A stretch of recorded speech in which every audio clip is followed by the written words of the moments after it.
Good evening. Thank you all for coming. Welcome to the penultimate event in the fall 2017 Holloway series. We're pleased and lucky to have with us Farid Matuk, all the way from Arizona, and Jessica Lazar is going to read as well. Lo Ferris is going to introduce Farid in just a little bit. We're going to start with Jessica Lazar, though, and Alex Walton is going to introduce her. So, Alex, are you here? You're in the house? All right. Thank you.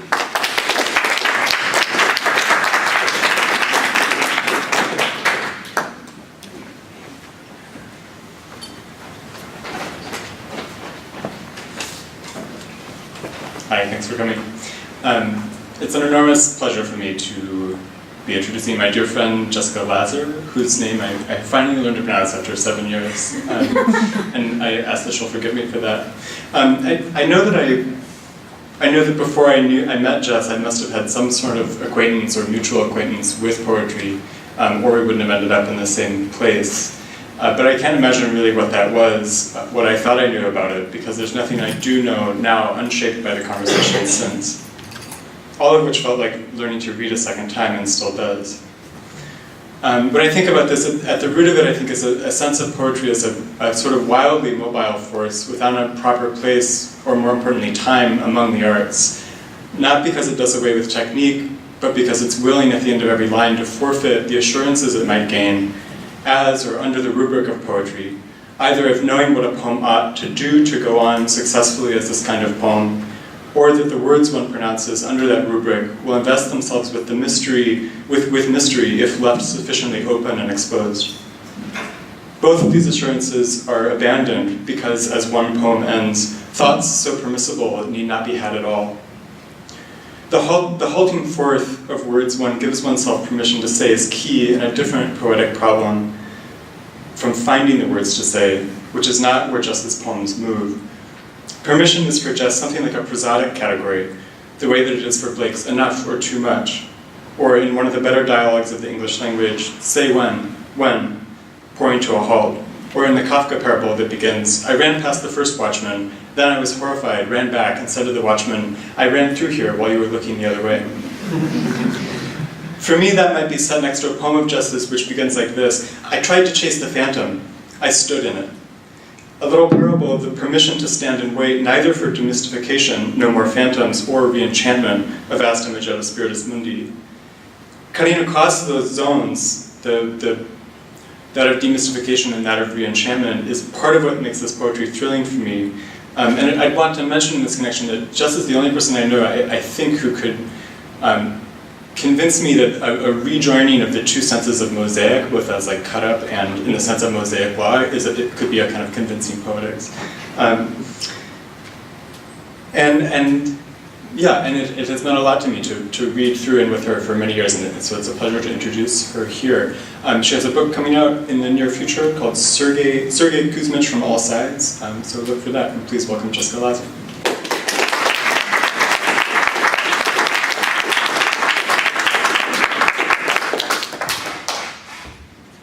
Hi.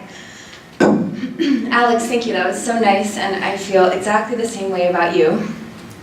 It is such a huge pleasure to be here in my first year in this program, and I'm just so grateful to those of you in the room who let me into this program. And I've just had a really wonderful time, and I'm honored to be a member of the community and also to read with Farid. So thanks. I'm gonna recite because I believe in it, and let's just hope for the best.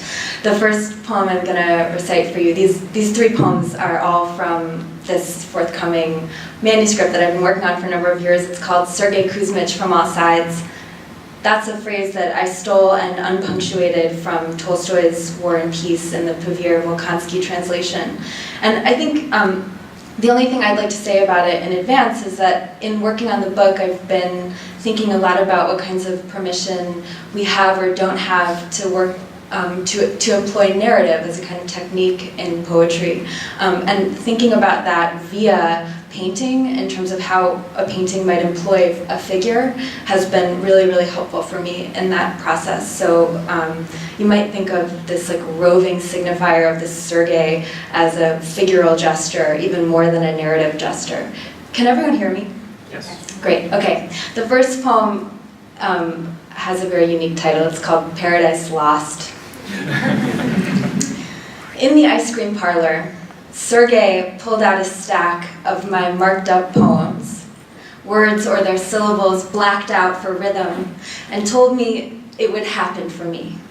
That I was like a wild stallion. He didn't want to lead, but follow, and that he recognized it was difficult to believe those things about myself, so he would believe them for me. Across the street, we attended the party of a famous German writer, we'll call him Sergei, whose novel had been turned into a movie. Sergei was significantly older than I, and I had accepted his invitation to the party, knowing the other guests would consider me arm candy, so when he asked me to recite for the company, I relished the opportunity to prove I had a brain. After the recitation, one of the guests, a trade fiction writer, Sergei, took interest in me. He was impressed by my memory and asked me questions about myself. I was from Chicago and had recently arrived in Brooklyn, where I lived in Greenpoint at 120 Milton, glad the recitation had produced somebody besides Sergei with whom to speak. He had an idea for me, which he prefaced with the statistic that he rarely offered such advice to other writers, and those who took it succeeded invariably. He suggested that I spend my time on Milton Street, memorizing Paradise Lost, all 10 books, with the purpose of writing a memoir. This, according to Sergei, would bring me fame and money. I was so heartbroken at the time, I seriously considered it. My coming into possession of the copy I'm reading now dates from the Strand around then. From the party, my housemate, Sergei, picked me up in my Prius, which, despite his preference for making car services wait outside Zabar's while he shopped, he had borrowed to take Maple to the beach. I said goodbye and thanks to my host, and then again to the doorman as he watched me leave. When I had just arrived on Milton Street, Sergei came down to meet me. 12 years older, hair salt and pepper, pulled to a top knot, the prevailing style at the time, and helped me carry my stuff inside. Later, over last words, or caviar, or tuna steaks he seared on each side in a thick layering of salt and pepper, he helped me carry some other, less tangible burdens I still haven't quite put down. At the time, he was such a drunk, he often slept under the bench in the backyard with the cigarette butts he left there. I would see him from my window in the morning. He was going through a divorce thick with money and cheating. 120 Milton was all drunks except me, and I drank every day. Even Maple, Sergei's new girlfriend, struck me as a drunk, but it may have just been that she was in her early 20s. That night, I saw her in nothing but a black bra and panties, stark against her pale skin and red hair, and I looked away so quickly the contrast made her an equals sign. I had gone upstairs to confront the music, the hour inhospitable to such a racket, expecting to find the usual crew arrayed around Sergei's third-floor apartment in positions of repose that bring to mind Raphael's School of Athens, particularly Diogenes on the steps. Instead, I found the two of them, alone, wasted, dancing to music enough for 200 people in the light of the early morning, Sergei shirtless and Maple equal, the music so loud they didn't hear me come in.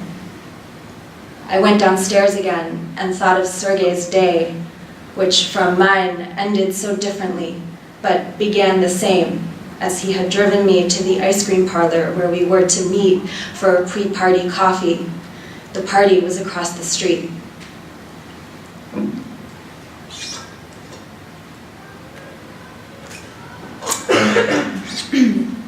Okay, the next poem is called Tractatus. It's a bit more lyrical. And it has an epigraph, which is from Madame Bovary in the Lydia Davis translation. It says, Every notary carries within him the debris of a poet. Tractatus. Of restrained instinct, I'll no longer be the candle. In the dark? Yes. Like the dark? Yeah. Whose pennies come out of a frost of expense, whose heart is a basket, a rose to catch thorns, whose casket a test, of whose love taught me how to. You think we have the same sickness, I think we have the same health. It's nicer to get along. It's like making a decision, very slowly, over many hours, to be alone. It's nice to be alone. It's like making a decision, very slowly, over many hours, to be with others. I deserved no pleasure, went to sleep. And there is the upcoming tour I'm leaving for. I can't cut this notary, but need to access his debris. I saw him under his sheets, numbered to correspond to his beds. I saw him number his soil to correspond to his pots. His characters correspond to his plots. I saw that man make silt out of nothing, out of a little spot of clay. And the world drained poorly from my sight then. Even when I closed my eyes, I saw a man. We are very kind, and like enduringly true facts, with non-exclusive truths, we are in love. But we did this for our grand advances, for in our departure, we wept a staggering sea. We are still in it, with silt. And of everyone we left, he couldn't believe what we thought of him, couldn't believe that we thought of him at all. A pilot mans his own ascent, not to know, not to fix. Man is whatever he can afford to be. Within him, every poet carries debris. I locked those habits in a drawer where I was told they'd be. What is the difference between now and forgetting? And if I infer from the drawer, will my inference be in it? I look at reason in the dark. It seems to me to flicker, not the flame and not the wick. It is the motion to and fro. It could be both, though. Okay, one more, but I'll take a sip.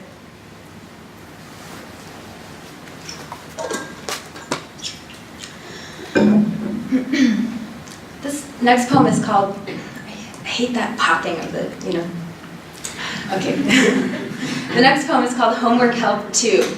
And the only thing that you don't even need to know anything from the first Homework Help poem, but you can know that the speaker of these poems lives in a house that she bought with her friend Meg in Greenport, Long Island. Homework Help 2. Impersonal grows from personal love. The cooling breeding in place of obsession, attention that seeks virtue and wisdom and sees the loved object as means to those things. Jason, the high school junior assigned to me, with the daughter of the owner of the vineyard, was in love. Because his parents liked his progress, my volunteer gig had turned with the season to paid summer tutoring, during which Jason confided in me and completed assignments I devised. Because he was in love, I had asked him to write a brief essay relating Dennis Johnson's car crash while hitchhiking to Ralph Waldo Emerson's Love. In his first draft, he had tried to prove that the salesman driver, a minor character, the first of 4 to pick up the hitchhiker, in being, as Johnson says, gifted with love, and in loving his wife, kids, girlfriend, relatives, boat, 2 cars, and backyard, had, in Emerson's terms, supplanted relation after relation only by what is more beautiful. Errors in speech point to errors in thinking, and I asked Jason to consider that in his thesis there might be a grammatical one. Was it in where I said Johnson's protagonist is a drug addict, he asked. Why would it be in that sentence, I said. I don't know, said Jason. Should it just say he's addicted to drugs? I'll give you a hint, I said. It's a preposition. Remind me, said Jason, what a preposition is. Over, under, through, with, by, said I. Jason looked over his paper at me, then over his paper again. I pointed to a region on the page. Oh, he said, I said that the salesman supplants the relations by when I should have said with. We high-fived. So how, I asked, does that reveal a larger problem? Jason then acted on an instinct I love, which was to retrieve from his backpack the Emerson essay and find in the original the disputed quote. He says, that which is so beautiful and attractive as these relations must be succeeded and supplanted only by what is more beautiful, and so on forever. Okay, I said. Who supplants in your thesis? The salesman, said Jason. Who supplants in the Emerson? Jason reread the quote a few times. No one, he said. The relations just are supplanted by each other. It's like they don't really supplant. That's passive voice, I said, and Emerson is using it to speak of the natural course of things, how love progresses without will, just by letting beauty have its way. Oh, said Jason, so I can't say the salesman supplants his wife with his girlfriend, or I can, but that's not what Emerson means? Exactly, I said. So what do? You revise your essay for next week. Jason sighed and gave me a look that meant my devices were working on him, but still he was forced by his parents to attend summer tutoring, that life would be better, be simpler without. Others might call this an eye roll. I laughed and teased, have fun with Molly. Molly goes to camp this week. Oh no, I said. Yeah, he said, life is over.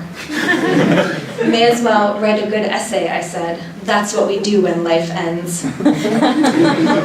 A lot of what I told him, we both hoped he'd understand later, when he was a little older. His mom honked in the sob. She held up to the window a sandwich in a Ziploc. Tuna, said Jason. I'm going to a music lesson. Why don't they let you off the hook once in a while? They will, said Jason. I get August off for camp. Have you ever done nothing or had nothing to do? No, he said, but I have been bored. Sometimes it seemed like the library door remained completely open once he'd left, and I'd finish the parts of the crossword I could do until a huge wind blew the paper away, and slowly, over many Thursdays, the library filled past recognition with my papers, blown against the far wall like a dune. I'd browse the DVDs, text Meg to see if she wanted anything, then stop by the IGA on my way home. Life couldn't have been more sutured to normalcy, and yet I felt like I had no family, felt far away from being known. On Friday nights, the library showed cult classics at 11. Once I saw Jason and Molly on a Friday driving his mom's Saab away from the library. Goodbye, I thought, and said quietly. Goodbye, young lovers. Good day. Goodbye. My heart goes with you, my soul and my body. As if to them I had relinquished all memory of love, as if I had to learn it all again. The movie had been Troll Hunter, and I had fallen asleep, Meg beside me eating Twizzlers. She hadn't been drinking, and then she started up again. Her eyes would bug out, and she'd open my door to tell me she was in love with me, that I was the most beautiful woman she'd seen. Meg, I'd say, it's time to go to sleep. But she'd say no and weep in my arms, and we would talk about her family. I was so into the idea that we knew each other fully, I couldn't see I knew nothing of her. She felt like a sister, but wasn't familiar to me. I didn't know how different other people could be, that my upbringing shaped my expectation of friendship, hers shaped hers differently, and by these expectations we were led blindly, laid down, and swaddled.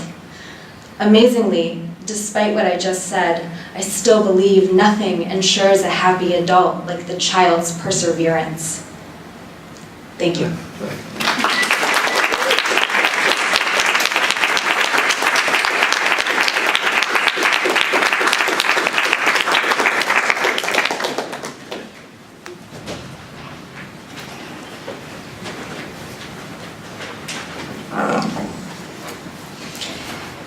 In preparing this brief introduction to the work of Farid Matuk, I was most drawn to the figure of the daughter, explored at length in his 2013 chapbook, My Daughter La Chola.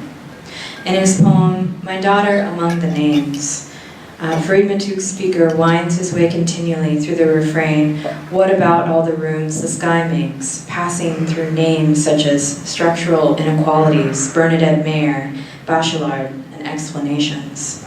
Searching through its materials, the poem ends with the daughter writing. She made her first marks today on this page, ring, hand, here. This fluid movement between rooms and subject positions, so characteristic of Matuk's work, gives itself over to the hands of the daughter in a final generosity. Noah Eli Gordon has said of his work that it is a poetry unafraid to look for illumination, built upon the terra firma of attention.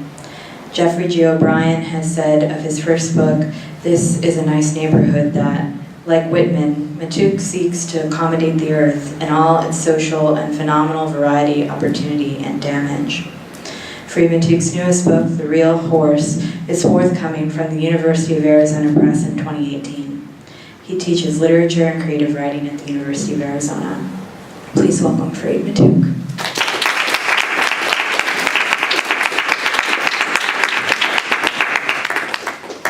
Thank you, everybody. Thank you for inviting me. And Jessica for your reading. Where are you, Jessica? There you are. Yeah. Can you hear me? Yes. Okay. Thank you. That was really cool. I'm just going to say that. That was really, really cool. Not just for the recitation effect, but also for that. I feel incredibly responsible to the quantity of books here, and a little embarrassed by them. I hope you'll buy them, but maybe I'll reach back into this first book to find a poem that maybe prefigures that chapbook and then this collection that's forthcoming that really evolved from kind of radical desecration of that chapbook. This is from a much younger me. We talk of having a baby. We talk of having a baby. I hate that kid. Turning your name, I study now, into mother. Well, after we die.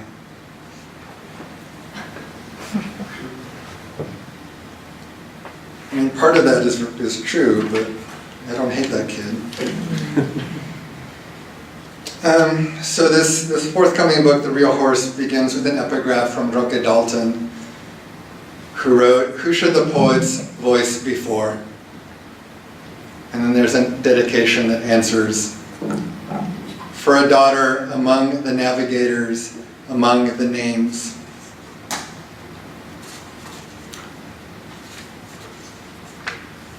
And there's this opening prose piece. It's a letter. "Dear daughter, we really did sit in the playground at your school this summer, listening to cicadas drone, loopy and sly. In my head, they sounded like professionals narrating their work into online performance reviews, like lovers or sex workers narrating their sex into phone cameras. Out loud, we wondered if their noise might fold the distance in the background into something that would reach us. I don't know when you'll read this, but I started these poems as a way to see you even before you arrived, anxious about how the body we gave you would bear power's projections.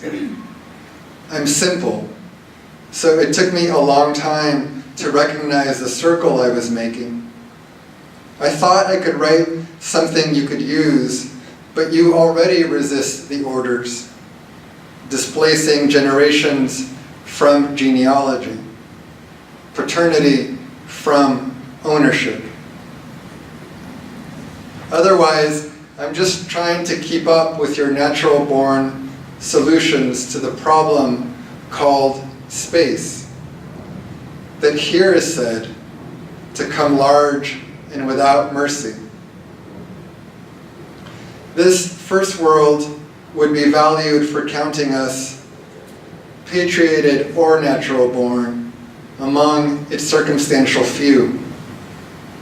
You show me that even if the outlines of our circumstance burn without consequence, we can tend at once to the plain moment, and to material things, and to the projections they bear.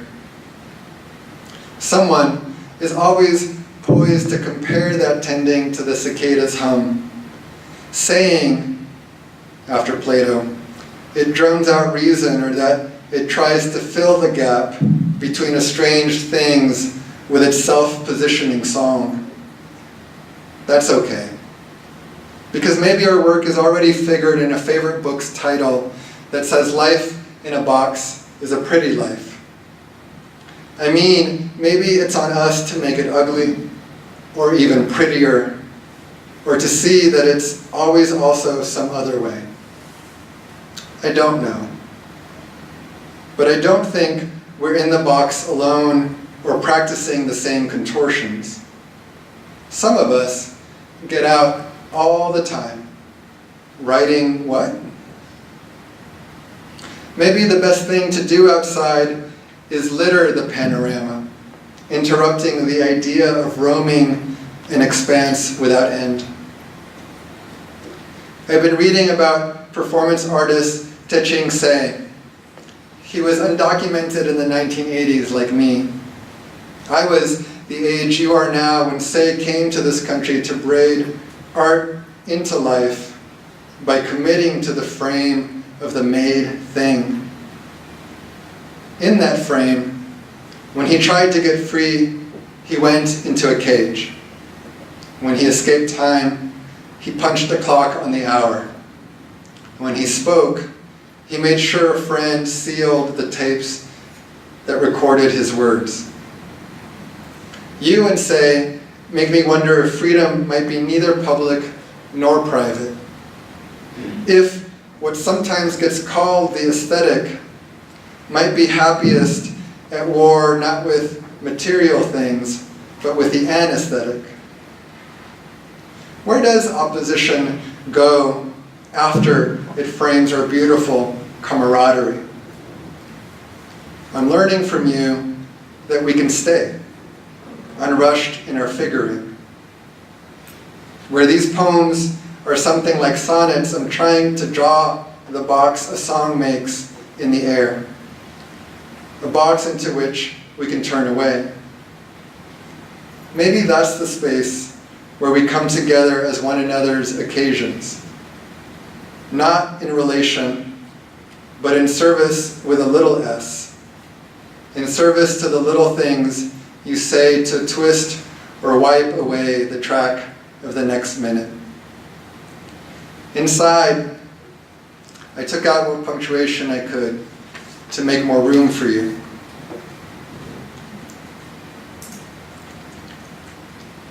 So there's a poem in the book, and it's the only piece that's made up entirely of language from my daughter. And it's called Your Instructions. And like almost everything else, it's chopped up into 14 lines. You are somebody else who didn't know me ever. Pretend that, but I was going to be here next to you, and the horse walked between us really slow, but really, and then a fire came and didn't hurt anybody. But only the horse forgot about it. Then I'll tell you what the word said. The shadow was a plane, pretend that. When you take your face out of the water, but then you have to take the water out of the bowl with you.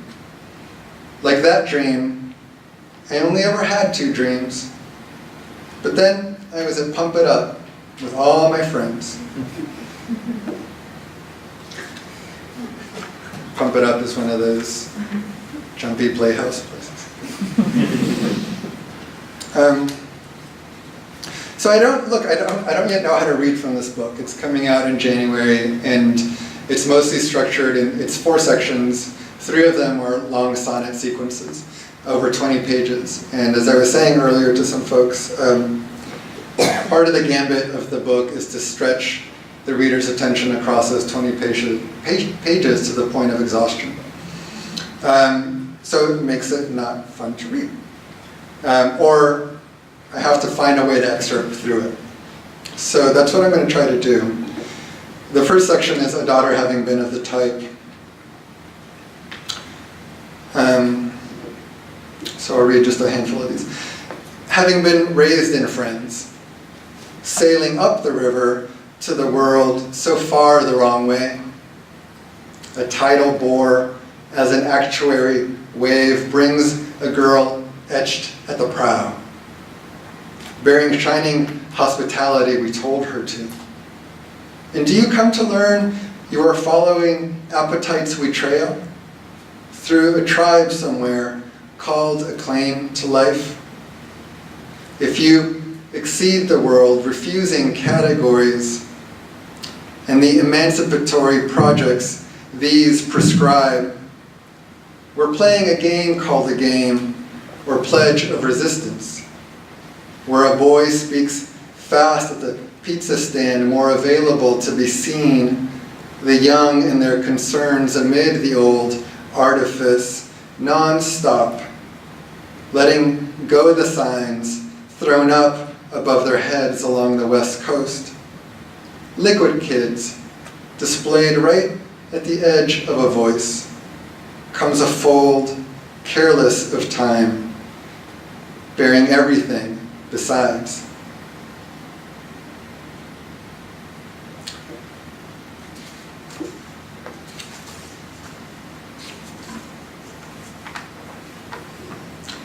We could go mirrored upon the face of the waters that bear loose slide surfboards shaped for this break, or upon the plains where winds arrange those who aspire to a safe room, those who fall off the beat, those who fall off the sad feeling in the story of Ellington, arranging a confidence out of your ear, like, believe we were good, going this far from Peru, from my dad, beating her into foreign reaches my mother with her sisters cleared. Refugees from the country of women, cruising with our bad taste inside, we were illegal on paper, then say we were a patrioted glory born faster upon the face of the waters, checking our miracles against the stories of a usable past, going off in drunk songs, in right-to-work uniforms, exponentially articulated, going all around, even in the English sound of the names brought on us.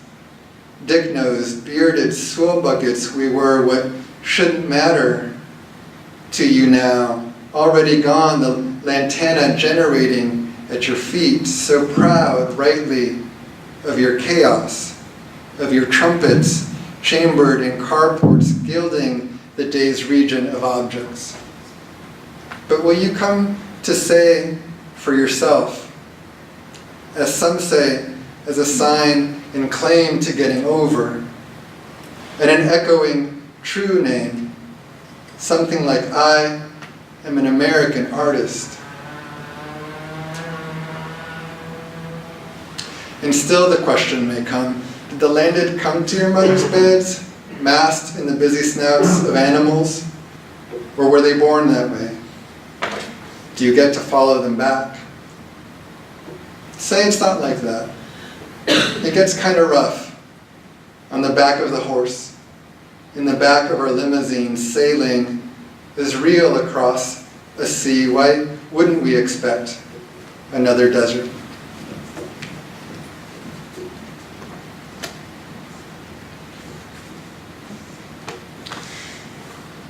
So the kind of titular section in the middle of the book is called The Daughter of the Real Horse, and it has this explanatory note. In 1861, Ada Menken started her long run playing the breeches role of the Cossack hero Ivan Mazepa. To navigate the theater houses of the United States and Europe, she used the press to alternately circulate and repudiate rumors of her mixed European and African ancestry. Each night on stage, she covered her skin, though not her shape, in a pinkish-white body stocking to play the culminating scene in which Mazepa is stripped, nude and bound against a scrolling panorama to a runaway horse. And the scrolling panorama is a huge stage effect to create the sense of great speed that the actors were on a moving horse or on a train, moving across empty landscapes waiting to be colonized, right? So there's a few kind of loose sonnets about that. And then there's this quotation, a description of her act called The Blur of Equine Movement Against the Spinning Drum of Painted Panorama and Flashing Lights. And then there's a series of poems, and can only think of them as panorama poems. So there's a sentence set backwards across 14 lines of verse, and that sentence that's set backwards interrupts those 14 lines of verse at different places in each sonnet. And the sentence reads backwards, "A hero's pretty feet, on her legs, white hose, skin exposed in sumptuous folds, as freight on the back of this real horse, running into its outline." And I won't read that sentence as I read the poems, but know that they're being interrupted by that sentence.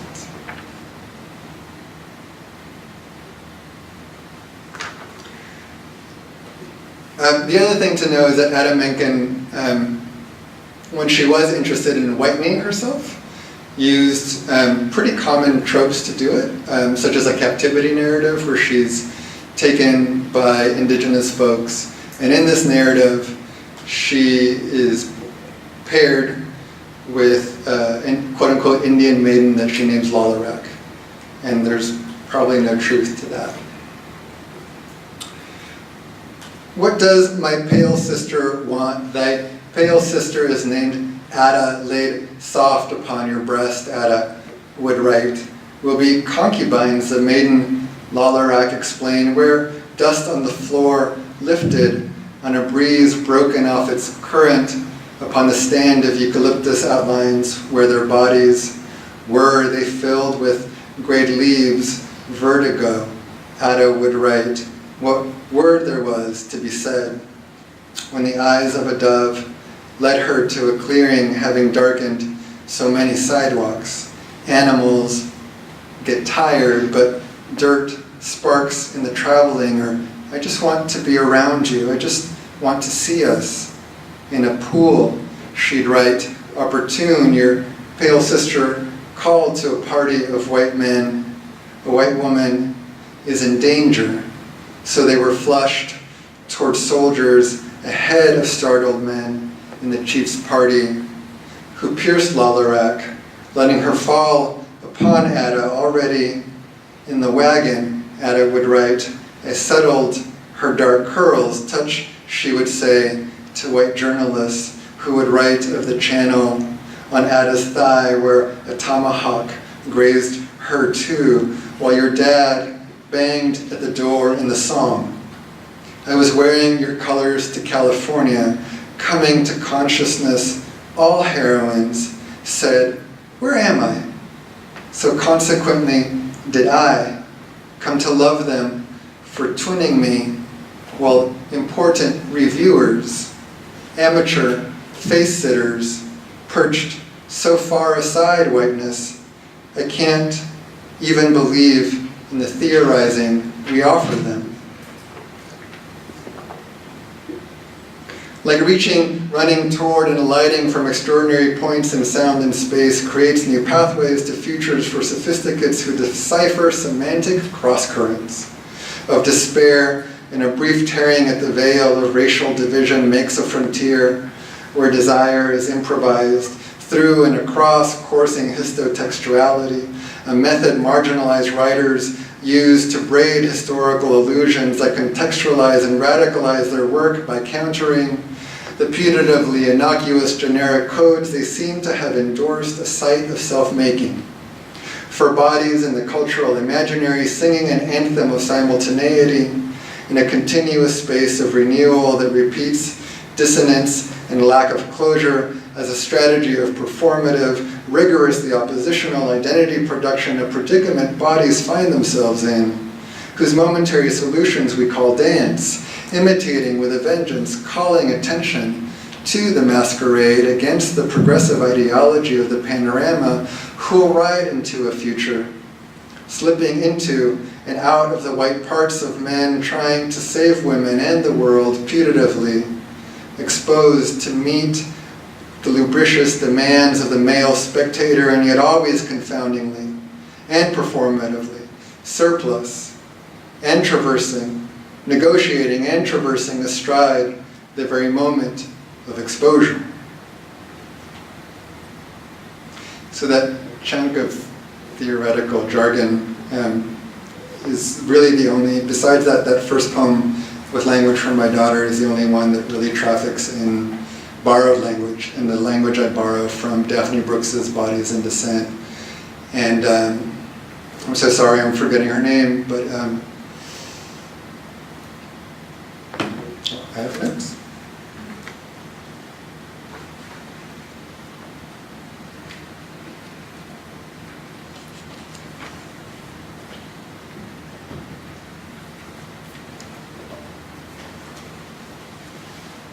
Ellen Diamond's Unmaking My Mises, Essays on Feminism and Theater.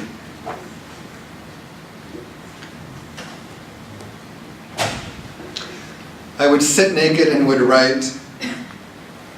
Let me back up and say that I remember, is that a hard place to back up from? I remember, we've been talking about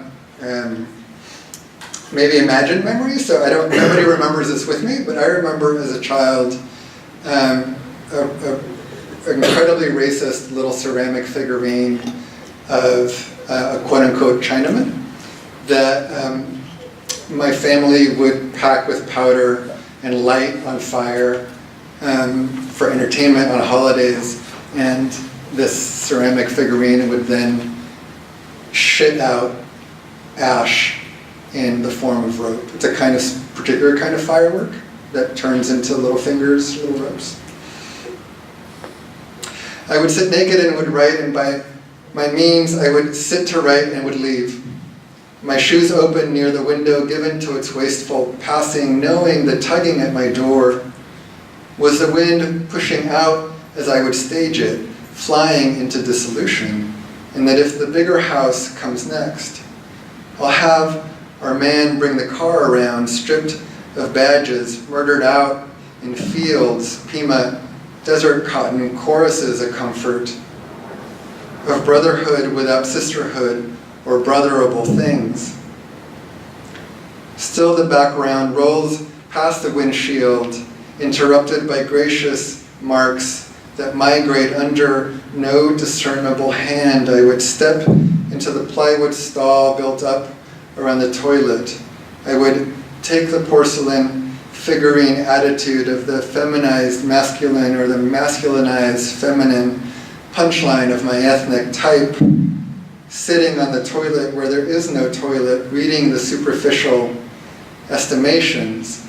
On holidays, I would open a panel on my back to receive the carbon powder, packed tight by a special implement, and upon the flame turning at the long end of a safety match, I would burn the powder inside with a share of flux, drawing its impurities, ashing it in reams of dense rope from my porcelain hole for those still looking, and I would know by my intuition rope would collect in a spiral, rising on this day when I would have an intuition finer by a day.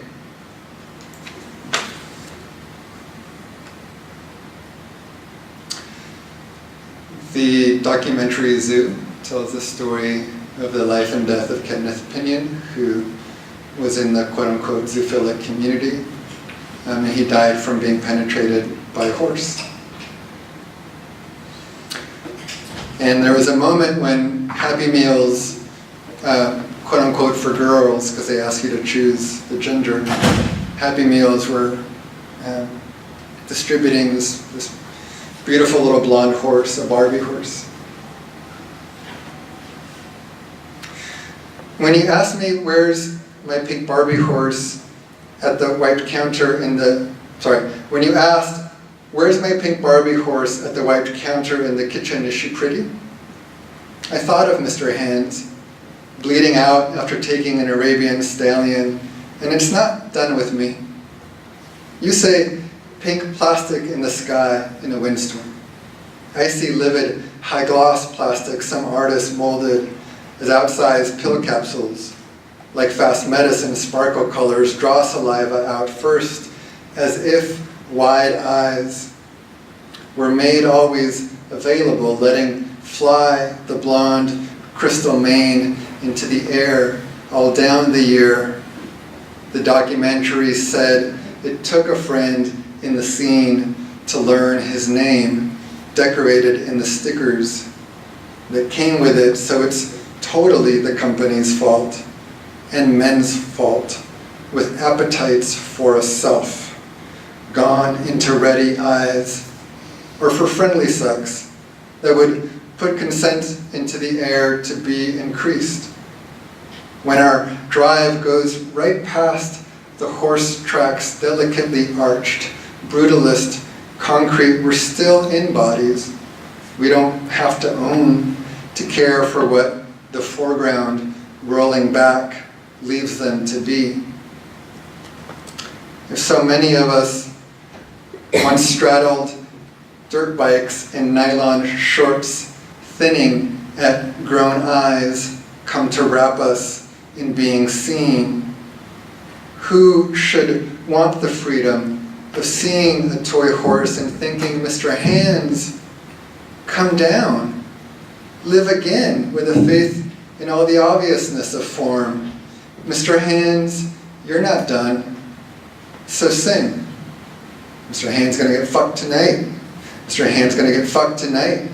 Mr. Hands.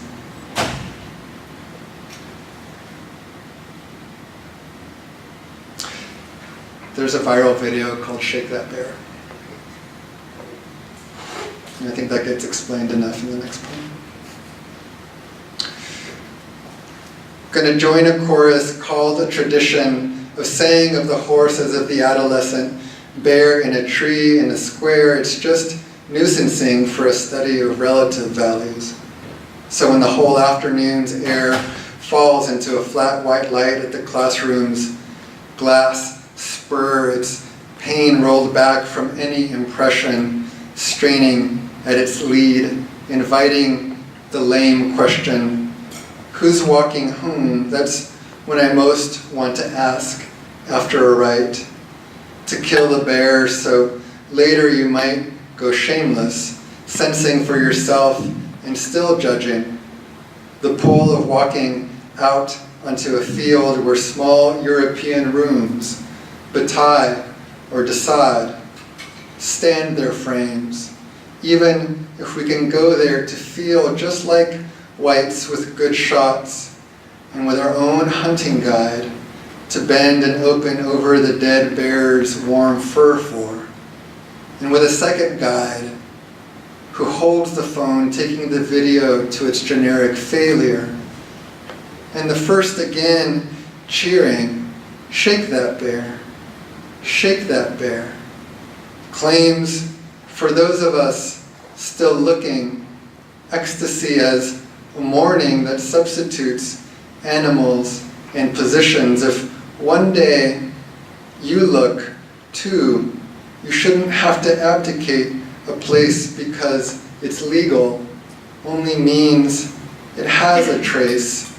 a small but given perch from which to assess the practice of a practice. Like Civil War reenactment. In that community, the terms farb, farby, are terms of insult, and they come from the phrase, far be it from me to criticize.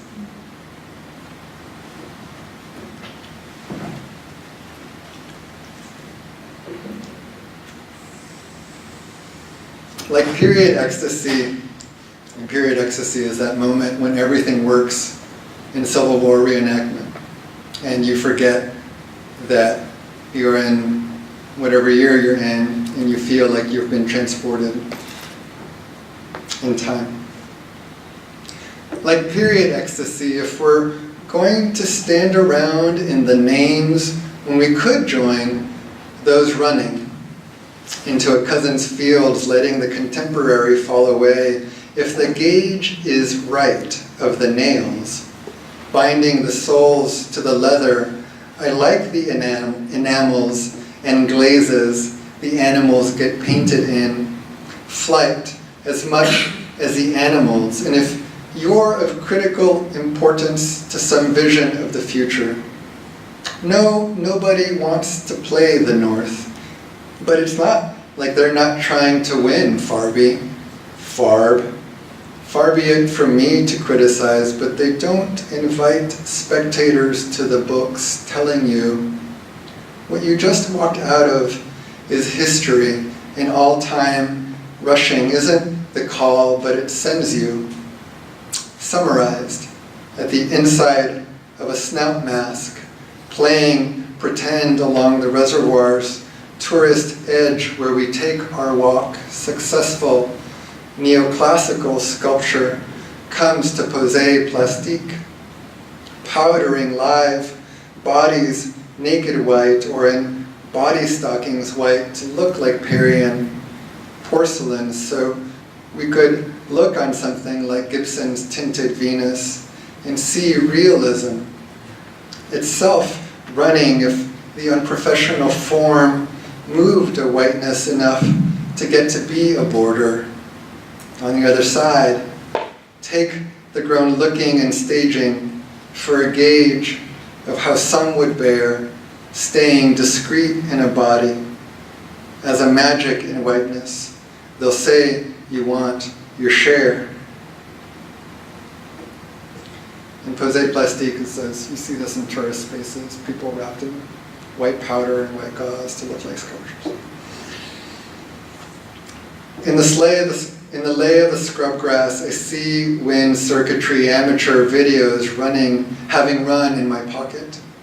Documenting a scene is the name of the next song, of expanding beyond dyads into a finite set, hardly shames the looking or the scurrying in the scrub grown folks hear as a mouse or a pair of long-tailed birds in those positions when their noise is most in the shape of their outlines.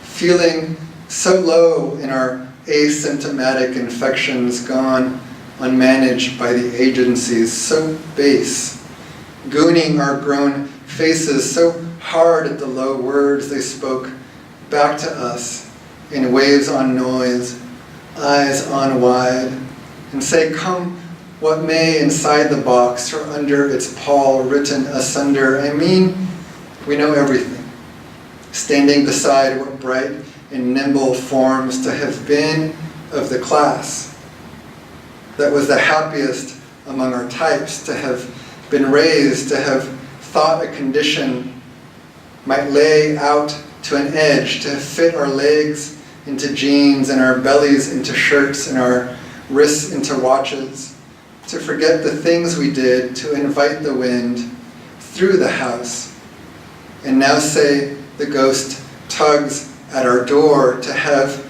been called a bitch just 'cause we kissed, the white noise from a line of navigators, frenzied things, to have set an aim for our eyes, to have drifted, to have been possible in a flattening of relations so they lay for your regard.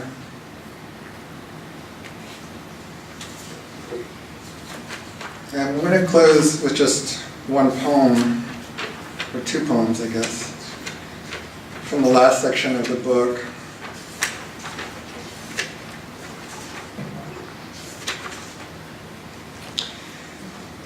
But they require an explanatory note, maybe. In 1849, collaborators helped Henry Brown ship himself out of enslavement by hiding his body in a parcel crate. In 1850, Brown launched his panorama show, Henry Box Brown's Mirror of Slavery, prompting Frederick Douglass to lament, had not Henry Box Brown and his friends attracted slaveholding attention to the manner of his escape, we might have had 1,000 Box Browns per annum. In 2003, U.S. citizen Rachel Corrie, volunteering with International Solidarity Movement, knelt her white body between the home of Palestinian pharmacist Samir Nasrallah and an Israel Defense Forces armored bulldozer. Despite appeals to U.S. officials and a suit brought by Corrie's family in Israeli courts, her death generated no judicial, diplomatic, or policy consequence. And then there's kind of ham-fisted chiasmus here. If I say Henry only emerged into a value he could trade, do I figure the end of value as Rachel submerged? And where on that crossing have we brought you?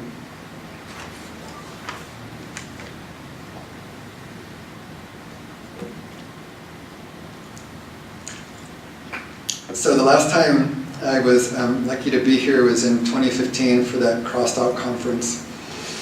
And I was only here for the first couple of days, but the most affecting moment for me was a talk that Duriel Harris gave. And Duriel shared a story that's in the middle of this poem. It's kind of self-explanatory, but basically she was thinking about intuition and whatever voices we hear that we're permeated by. And she told an anecdote of being on a train platform in New York and hearing a voice saying, "Walk behind this man," and sure enough, the man tried to attack her, and her thought was, had she been in front of him, he would have succeeded in pushing her onto the tracks. And the other reference point here is the "Let's Make Like a Girl Mean Something Amazing" commercials from Procter & Gamble's Always brand of feminine hygiene products. Or is it Dove brand of beauty products? In any case, there are these feel-good ads that attempt to increase confidence in young women. All the while, Procter & Gamble being wrapped up in a whole mess of ethical mud. I want you to see the leaves are gone and white like winter. You said, "Let's make like a girl mean something amazing" commercial. Flickered in that dead patch. Today is where I saw the cardinal's glow. You wanted to see me go first, to use a pleasure in seeing me. Quote, "Walk behind this man," the voice said to Duriel so she could leave the train platform alive, unbarred, and unafraid, feeling actual, having nothing to do with little moments. The suds in the sink lighting off workmen's calls, or how some of the Buddhist advice bends air before breaking it. Birds tonight and kids thread air into each other chiastically. It's not a word, the voice said, but a pressure to impose, to feel the shape you're in. Tell me what to see. When you can, it's a false spring after 2 days of rain. You splashed in little verbs, if any use us, loud without the figure, like running a voice's grain. Is it a given? It's facts go in boxes whose faces we etch, each shave again. And I'll close out with this last sonnet. If I try to tell it back to you, what voice runs over gravel in the sentence, taking shapes on the gravel in the sentence?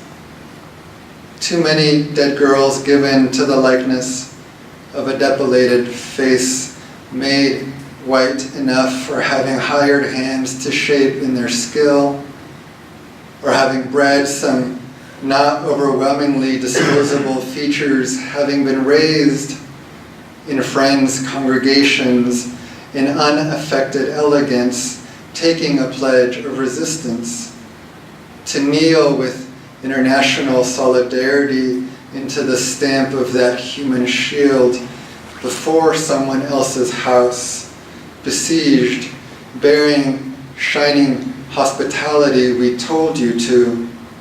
Give your money to the poor, kneeling before a partner state's bulldozer, working a little harder into contested ground, happens to flay the white from Rachel's body.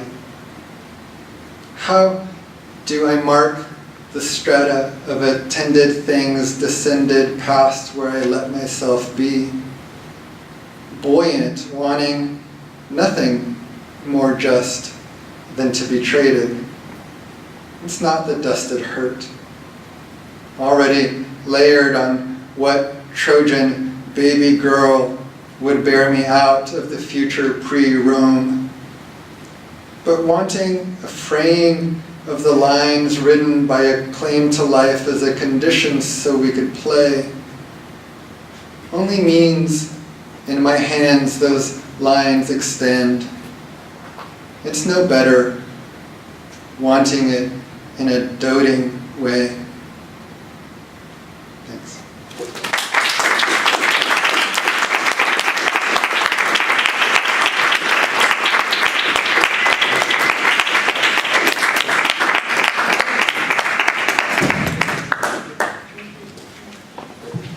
Thank you, Farid.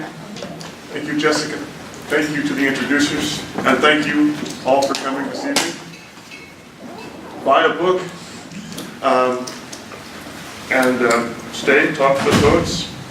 Come back next week, next Friday, the 17th, I believe, of November, at 6:30. The performance poetry troupe Black Took Collective will be here in this room on Friday night. The Black Took Collective is 3 poets: Ronaldo Wilson, Dawn Lundy Martin, and the just mentioned Duriel Harris. So come and see them, and I'll see you on Friday night. Take care.